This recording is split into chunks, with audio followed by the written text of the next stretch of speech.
வாங்கி வச்சோன்னா ரொம்ப நாள் வரைக்கும் அது ஃப்ரெஷ்ஷாக இருக்கணும்னு நினச்சிங்கன்னா இந்த டிப்பை வந்து ஃபாலோ பண்ணிக்கோங்க. அதுக்கு வந்து இந்த மாதிரி நம்ம கடையில் காய் வாங்கும்போது நம்மளுக்கு நெட் பேக் மாதிரி கிடைக்கும் இல்லையா, இதில் வந்து கொஞ்சம் பூண்டு வந்து எடுத்து போட்டு வச்சுக்கோங்க. ஸோ அதாவது இது வந்து நம்ம அப்புறமா வந்து யூஸ் பண்ணிக்கலாம். நீங்கள் இப்போ வந்து உங்களுக்கு எவ்வளோ பூண்டு வேணுமோ அதை வந்து தனியாக எடுத்து வச்சுக்கோங்க. இந்த மாதிரி நெட் பேக்கில் வந்து போட்டு கொஞ்சம் எடுத்து வச்சுக்கோங்க. இப்போ நம்ம யூஸ் பண்ண போகிற பூண்டை வந்து இந்த மாதிரி லைட்டாக கை வச்சு பண்ணாலே மேலே எக்ஸ்ட்ராவாக இருக்கக்கூடிய இந்த லேசான தின்னான ஒரு லேயர் இருக்கும் பாருங்கள், அது வந்து உங்களுக்கு வந்துடும்.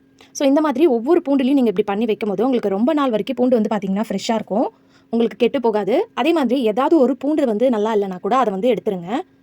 ஸோ இந்த மாதிரி ஒவ்வொரு பூண்டுலையும் நீங்கள் இந்த மாதிரி பண்ணணும். அதுக்கப்புறம் தனித்தனியாக பூண்டு பல் வந்து நம்ம எடுத்து வைப்போம் இல்லையா, அந்த மாதிரி எடுத்து வச்சிட்டாலுமே உங்களுக்கு ரொம்ப நாள் வரைக்கும் ஃப்ரெஷ்ஷாக இருக்கும். அப்படி உங்களால் அந்த மாதிரி பண்ண முடியலன்னா இந்த மெத்தடை வந்து நீங்கள் ஃபாலோ பண்ணிக்கோங்க. இந்த மாதிரி பண்ணும்போது உங்களுக்கு ரொம்ப நாள் வரைக்கும் பூண்டு வந்து பார்த்திங்கன்னா ஃப்ரெஷ்ஷாக இருக்கும். ஸோ இது எல்லாத்தையும் வந்து ஒரு தனியாக ஒரு பவுலில் போட்டு நம்ம ஸ்டோர் பண்ணி வச்சுக்கலாம். அதாவது நம்மளுக்கு ஒரு 1 வீக் 2 வீக்ஸ் வரைக்கும் நம்மளுக்கு எவ்வளோ வேணுமோ அதுக்கேற்ற மாதிரி பூண்டை வந்து இந்த மாதிரி பண்ணி ஒரு பாத்திரத்தில் ஸ்டோர் பண்ணி வச்சுக்கோங்க. நெட் பேக்கில் போட்டு வச்சிருந்தோம் இல்லையா பூண்டு, அதை வந்து நீங்கள் ஃப்ரிட்ஜில் கொண்டு வச்சிருங்க. ஸோ இந்த மாதிரி நெட் பேக்கில் வச்சு ஃப்ரிட்ஜில் வச்சிங்கன்னா ரொம்ப நாள் வரைக்கும் ஃப்ரெஷ்ஷாக இருக்கும்.